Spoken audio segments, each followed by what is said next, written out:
آج مہینے کا آخری جمعہ ہے اور اس کے بعد جو ہے 2 تاریخ سے رمضان شروع ہو رہا ہے۔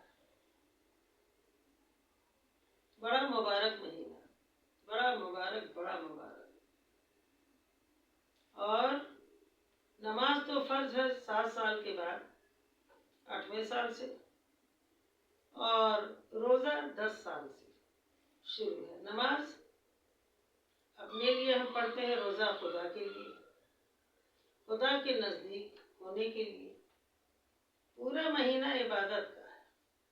یوں تو ہمیشہ عبادت کرنا چاہیے، لیکن رمضان شریف میں پہلے تو 50 دن کا روزہ تھا، لیکن آپ صلی اللہ علیہ وسلم نے اللہ سے سفارش کی اپنی امت کے لیے، اور 30 روزہ فرض کیا گیا۔ کہنے کا یہ مقصد ہے کہ حضور صلی اللہ علیہ وسلم نے اپنی امت کی کمزوری ناتوانی کو دیکھتے ہوئے 5 وقت کی نماز فرض کی اور 30 دن کا روزہ۔ اب اگر آدمی صحت مند ہے تو اس کے لیے روزہ بہت ضروری ہے۔ یوں تو 5 فرائض ہیں: پہلا نماز، دوسرا روزہ، اور تیسرا صدقہ، چوتھا زکوٰۃ، اور 5واں حج۔ زکوٰۃ آدمی اپنی حیثیت اوقات کے لحاظ سے نکالتا ہے، لیکن صدقہ اپنے اوپر ڈیپینڈ کرتا ہے، جس کی جو اوقات ہے۔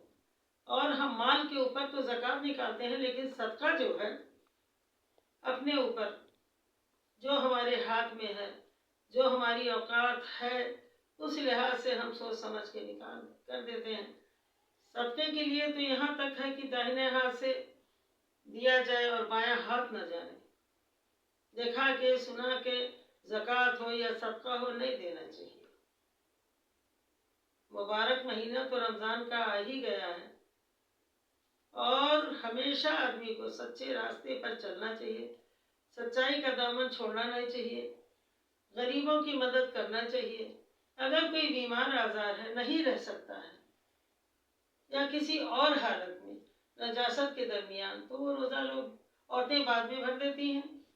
کوئی ناتواں ہے، کمزور ہے، بے بس ہے، بے کس ہے، صحت سے بے حال ہے، تو اپنے رمضان کے اس بدلے، روزے کے بدلے وہ ایک خوراک کھانا دے دیتا ہے، کچھ صدقہ کر دیتا ہے، زکوٰۃ کر دیتا ہے۔ یہ بھی ممکن ہے۔ آپ صلی اللہ علیہ وسلم نے بہت کچھ ہم لوگوں کے لیے کیا، نیک راستہ بتایا، ہم لوگوں کی گناہوں کو بخشوانے کا ذمہ لیا۔ اس کو سوچتے ہوئے ہم کیوں نہ ان کے کہے ہوئے فرمان پہ چلیں۔ نماز 5 وقت کی فرض ہے، اور فجر کی نماز ہمارے پہلے نبی آدم علیہ السلام نے فجر کی نماز پڑھی تھی۔ سورج نکلنے سے پہلے، مطلب یہ طلوع ہونے سے پہلے فجر کی نماز ہے، پھر ظہر کی ہے، عصر اور مغرب، اس کے بعد عشاء کی ہے۔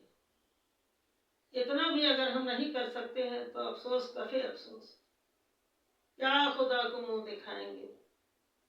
ایک طرح سے اسلام میں ہم جڑے ہوئے ہیں، اسلام ہم نے قبول کیا، ہمارے گھر والوں نے، ہمارے خاندان والوں نے، اور جتنے محمدن ہیں، جتنے مسلمان ہیں، اسلام اسلام اسلام، لیکن اس کے ارکان کیا ہیں، اس پہ ہم لوگ غور و فکر قاعدے سے کچھ کرتے ہی نہیں ہیں۔